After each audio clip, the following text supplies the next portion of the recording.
Am I the a-hole for telling my sister she has to raise her own baby? My 19-year-old college-age sister went to a party over New Year's Eve and got pregnant by a one-night stand. She doesn't know who he is, and for some reason she first thought that my parents would watch her baby while she finished college. My mom is often sick with Lyme disease, so they said no. Recently, over spring break, my sister told me I need to baby-proof the house. She told me not ask because my wife works from home so she could watch her baby while she finishes college. I told her my wife and I chose to be child-free, and my wife often does have to travel for work last minute. It's not a little last-minute travel. It could be to San Francisco, Austin, Chicago, Toronto, or Los Angeles in hours' notice. My sister got mad saying my wife could take the baby for her, or I could watch her baby then, or our parents could. My sister got extremely upset that no one is helping her out and it's too late to look for other options now. Well, I told my sister she should have never expected other people to raise her baby, and she needs to find other options and rethink going to a university out of state, and live with mom and dad for extra support. My sister said everyone is trying to crush her dreams, and maybe she should give her baby up for adoption. I told her maybe that's not such a bad idea, and it might be what is best for her and the baby.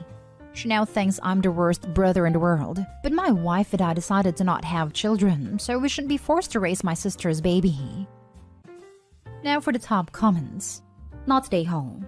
Your sister made a very adult decision to have a one-night stand and now has to live with the consequences. She either chooses to sacrifice for her baby or chooses to give the baby up. It doesn't sound like she's ready to be a mom, in my opinion. She also made a very non-adult decision to never use protection at any point, including the day after pill. Not stay home. It is her baby, so it is her responsibility. The thing about adopting the child out is an attempt at blackmailing you. Don't fall for it, even if she is serious about it. With a mom that irresponsible, the kid would be better off if she sucked it up and allowed a child to be adopted by someone with the time and resources to raise a baby. As for Opie, not his circus, not his monkeys. Not stay home. Your sister is 19 years old and had a fantasy in her head that having a baby would not change her life because everyone would help while she went out of state for school. Well, she's going to be a mother, and it's time for her to accept the reality that her fantasy of finishing school while her family cared for and raised her infant was just a fantasy. It's like she doesn't understand the consequences of having intercourse. Too many people are way too chill with it to the point unwanted children are thrown around all the time. Yeah, I get it. Be more positive about it, but that should come with the responsibilities. Next story. Am I the a-hole for calling my stepchildren my kids and upsetting my wife? I married my wife last year, after 4 years of dating, and we mixed our families. Her two boys, Dylan and Tyler, 16 and 11 now, and my girl Sam, 18 now. Our children accommodated to the idea of living together pretty well. Dylan and Ty's father and my wife got divorced when Tyler was born, and they agreed he would only have visitation rights. Around 2 or 3 years ago, Tyler called me dad while we were having dinner, and that night my wife asked me to correct her children when they call me dad, out of respect for their actual father. I found it weird, but I agreed to because in the end they're her children, although I never ended up doing it. This week, Dylan had a football match and Tyler a piano lesson, which my wife usually picks them up after. This time both she and I didn't have to work, so I suggested picking them up together. Dylan practically jumped to our car and then we all went to pick up Tyler, and since I was there, I decided to meet his piano teacher too. When she met my wife, Dylan, and me, she greeted us and asked me if I was the kid's dad. I sincerely forgot about that promise I made years ago and said I indeed was their father.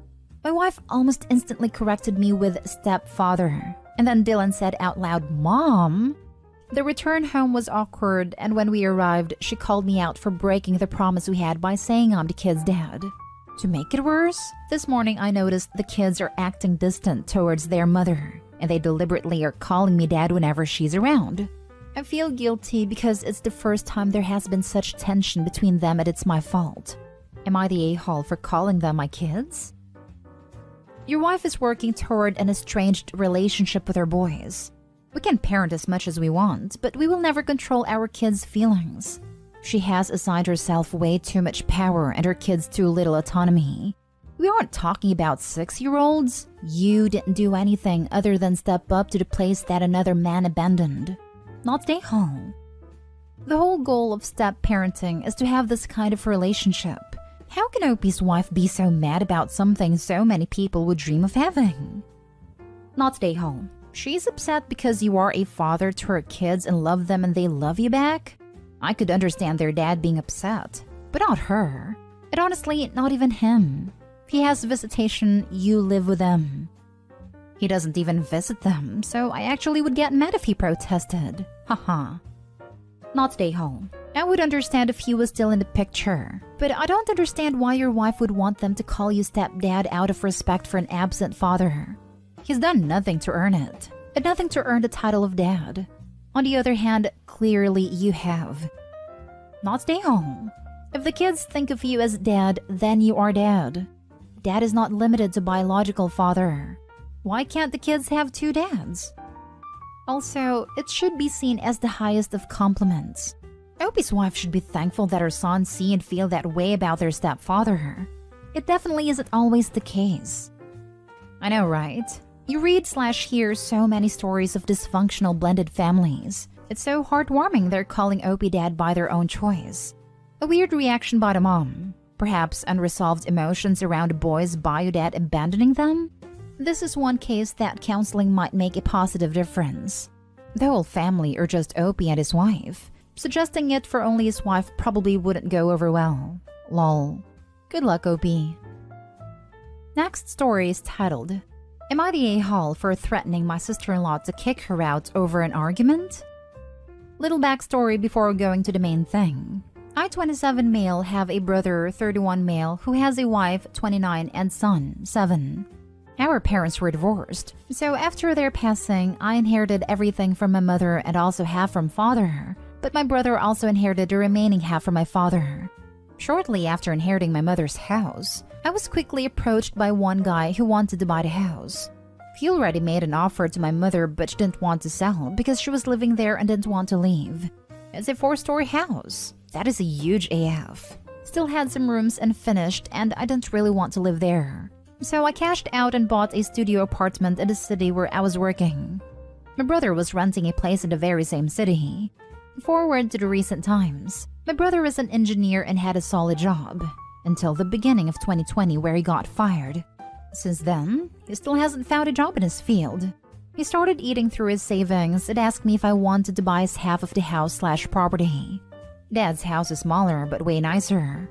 Those last years of his life, he invested lots of money into the house and made a pool outside. I wanted to buy it off from him even before he offered it and planned to pay more than what he asked me. So I obviously accepted since it was a great deal and I somewhat helped him. Summer 2021. I guess my brother was running low on cash because he said that he can't afford the rent anymore. So he asked me if he could move in Dad's house. I wasn't using it that much, so I let him move in. 2022. I've been staying at Dad's house for the past month or so because I have some people working on demolishing some old buildings on the property. I get up early every day so I can be with the workers. I noticed that my nephew never has a breakfast before going to school, and also his parents never pack him anything. I asked him if he eats anything at school, and he said that he eats an empty croissant that he gets from the shop. Felt bad, so I started making him a breakfast and packing him a sandwich for school, along with some snacks and a drink. I've been doing it for the past 2 weeks. Yesterday, his mother saw him eating what I packed for him, and she said, "This explains why nephew wasn't hungry after school," and left the kitchen after giving me this weird look. After nephew left, she came back and lashed out at me, saying that he'll get fat, that I shouldn't give him junk food, that I made her bad in her son's eyes, and that I don't have her permission to do it. I told her that she's neglecting him, and that I will only stop it once she starts doing it. She then screamed at me, called me names, and told me to go back to my crap hole in my city. At this point, I was fuming, so I threatened her that I will kick them all out if she doesn't get her act together. Neighbor asked what was all this screaming about, and after I told him, he said that I'm not a parent and that I should stay out of it. Not stay home. You certainly should not stay out of it. I would speak to brother about it. A child should have 3 meals a day at least. Sister-in-law has probably only noticed because he is not starving by the evening meal. Speak to brother. If they don't change, call CPS. CPS will visit and educate them. If they still refuse, they will act in the best interest of the child. Opie mentions in later comments that the child is only in school until noon. So the croissant is just for breakfast and he and his brother were raised the same way, and that it is normal in their culture. Granted, one croissant isn't enough for the kid and he needs to eat lunch before mom is home at 2. But it's not like America where the school has a lunchtime. I never said that it was normal. Pretty sure I was the only one in class eating an empty bun. English is not my first language. I don't know the word for it, but it was something similar to a hot dog bun/croissant. I don't think that we were poor back then. Everyone was working, and at the time both grandparents were alive and working as well. So I guess my parents were cheap and didn't care. That must be where your brother gets the idea that this is okay. But you didn't overstep. You fed their child, and from the way it's worded, I don't think you even complained to them about the cost/time of it. They should have been thankful. Why is she neglecting her child? Does sister-in-law have a job? Do they pay rent? You have every right to kick them out, but I'm wondering who will hurt most. Sounds like your nephew will be worse off. Not stay home, but think about your next move carefully. She does. They don't pay rent, only bills. They're living rent-free in your house? What does your brother do all day? Because it's clearly not making his son breakfast for dinner. I wanted to write it, but I was over the character limit. My brother works in construction now as a laborer for his friend. He gets up around 5 a.m. But once he is back, he eats, takes a shower, and goes straight to bed. Last story is titled, Am I the a-hole for telling my sister that her husband should be ashamed of himself? My sister's husband is always the one to always lecture everyone around him about manners and proper behavior, but he never does those things himself. He is very pretentious, and while my sister knows it, she enables him. Our mother, who's a 62-year-old woman, is working 12-hour shifts every day and comes home tired every afternoon. She works 5 in the morning till 5 in the afternoon and only has 1 day off. My sister gave birth to her baby 2 months ago and she's on maternity leave right now. Her husband is also working a 9-to-5 job. My sister has had to go to the doctor's appointments many times in the past few days, and she would leave the kid to her husband. But after the first time, her husband complained that he can't deal with the baby alone, so she should take the kid to our mother. That happened for 4 times straight, and my mother has expressed to my sister how tired she is and that she also needs a break. My mother ends up saying yes every time because she adores her grandchild and is heartbroken that my sister's husband doesn't do his job as a father. But my mom is indeed very tired. My sister completely ignores our mom's exhaustion and keeps bringing the baby instead of dealing with her husband. The last time this happened was 2 days ago. My mom had just come back from work and she was sleeping. Right when she fell asleep, my sister calls her and tells her she's gonna drop the baby by our house because she's got another doctor's appointment. My mom started sobbing and saying how nobody thinks about her and her own exhaustion. I told my mom it's fine and that I'll care for the baby and she can sleep. For anyone wondering, I'm working a part-time job as a college student while I'm also studying for college, so it's not like I have plenty of free time to help out more. I decided to sacrifice my own time that day because I felt bad for my mom. Then my sister called me and thanked me, but I told her that I appreciate her being thankful, but at the same time this can't keep happening. I asked her why her husband couldn't keep the kid, and she said that he was tired from work and wanted to sleep, so he told her to take the baby to our mom. I told my sister that her husband should be ashamed of himself, and that he has a lot of nerve to pull the tired card when he is the parent, and doesn't respect the fact that our mom, who's a 62-year-old woman, is working 12 hours and can't even get half an hour of sleep because he refuses to be a parent. My sister got really mad at me and told me to never speak of her husband like that again. Am I the a-hole? Now for the top comments. Not an a-hole. Your sister is an a-hole and her husband is a mega worthless a-hole. You're not. Like, cry me a river that you're tired, dude. Tough luck. Your kid comes first. The fact that your sister has no problem with that is a big issue. All parents are tired. You can't just not be a parent anymore because you're tired. Get the heck over it. Rant over. This The sister has two options: leave the baby with her husband or take the baby to her appointment. For 8 years, my husband was gone for 12-hour days, and I had to take my kids with me to all my appointments. I think I asked my mom 3 times for help during those 8 years. She came once when I had to go to the urgent care. The other 2 times she said she couldn't, so I had to take them with me. I took a newborn with me to therapy. I took 3 kids with me to get steroid shots in the butt. I just didn't have a choice. So the sister can do one of those things, but she can't keep burdening her mom. Not stay home. Her husband is a jackass and somebody should talk to him that way. His mother apparently didn't raise him right. His mother is a whole other story. She wore black to their wedding because she was mourning that she was losing her son to my sister. She also expects my sister to be a full-time housewife but still maintain her job. Her son is her baby. How about he has his mom take care of the baby? See, he doesn't want to exhaust her.